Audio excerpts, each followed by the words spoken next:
All right, we on the air. It's your boy V.L.A. the Hustler. You know what I'm saying? So today is a very sad day in the world of hip hop music because one of my all-time favorite hip hop artists, his name was FRED the Godson, and he represented the BX. You know what I'm saying? And he passed away due to complications of the coronavirus, sadly.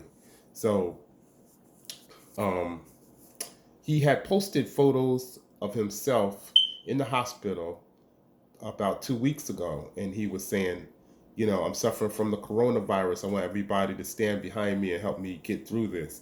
You know what I'm saying? Like, ride with me. And I was like, I'm down, because that was one of my top favorite rap artists of all time. You know what I'm saying?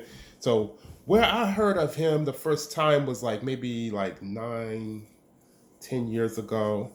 And it was on a Funkmaster Flex freestyle. Funkmaster Flex had him on his show, right? So he was like, yo, we chilling with FRED the Godson, and FRED the Godson is going to spit that freestyle. So Funk Flex put on a beat, and I mean, FRED the Godson's lyrical style was incredible. One thing that made him stand out was those metaphors, man. He would say one word that would mean something else, and sometimes you would have to play it back again and be like, what? Like, it was just incredible. Like, so he set the bar for lyricists to reach for a higher level in the rap game and stuff like that. So also later on, I started to check out. He had mixtapes coming out, and I would get his mixtape. One of the first ones that I ever got from FRED the Godson that he created was called the City of Gods, and the lyricism in that just blew me away. I mean, I never played any mixtape as many times as I played that one in my car. You know what I'm saying?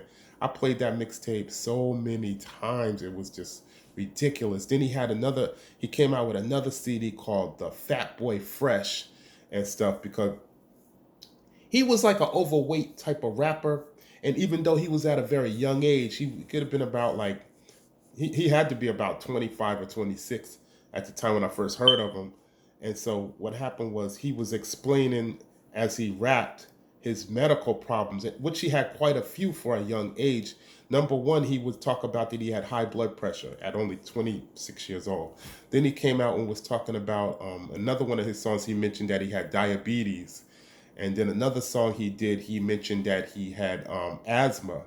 So I'm like, wow, this guy, he was rising in the rap game, slowly rising up there, and he had all of these medical problems. And I was saying like, wow, he has a lot on his plate. He has a lot of work to do.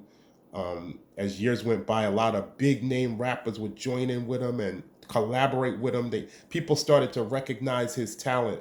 So he did a song with Jadakiss, and that was awesome. He got a video with Jadakiss, and then he was rhyming. He did another song with Jim Jones, and he had another song with P. Diddy. So his mixtapes that he was putting out back to back to back, it was gaining a lot of popularity, and people was, people was recognizing his lyrical skill, and some of the top rap artists in the game would join in and just spit with him. So that was awesome. I'm glad he was starting to get some recognition. Later on, he had a song that was called I Don't Love You Anymore. I think, if I'm not saying the name correctly. So it was about a girl that cheated on him and stuff, and he just spit that song so well. So I was hoping to meet him. I never met him. I'm from Asbury Park, New Jersey. He's from the Bronx, and I was hoping that in the circle, as I'm doing a lot of hip hop shows, and I'm rising up in there in the hip hop game and stuff. And I got distribution, V.L.A. the Hustler distribution. So if you want to listen to my music, you would have to go to the main place. I would say is just streaming sites, because there's something new out there almost every other week. So you can check V.L.A. the Hustler if you subscribe to any of the streaming sites like Amazon, Apple Music, and Spotify. The top streaming sites, and I'm on all social media. So FRED the Godson, man, you were one of the greatest of all time, man. I was really sad today just thinking about it, man, and how far you could have rose. And man, I got so sad. And then I said, let me just make a tape and let me just shout him out. And I want to say one thing. I want to say, my condolences to all his friends, family, and fans alike. FRED the Godson, You will be remembered forever. You will never be forgotten, especially by me, V.L.A. the Hustler. So I want everybody out there, stay safe, rock your mask. Don't forget that it's something out there. We don't know for sure what it really is. They say it's coronavirus, right? So we're not going to probably know the real story of how it really originated for several years to come, or how it started, who put it out there. You know what I'm saying? They telling us one story, but it could be another. But we know for sure that something really is out there and it's killing people. So you got to protect yourself from it. So if the government says, "Hey, wear your mask," because they know what's going on.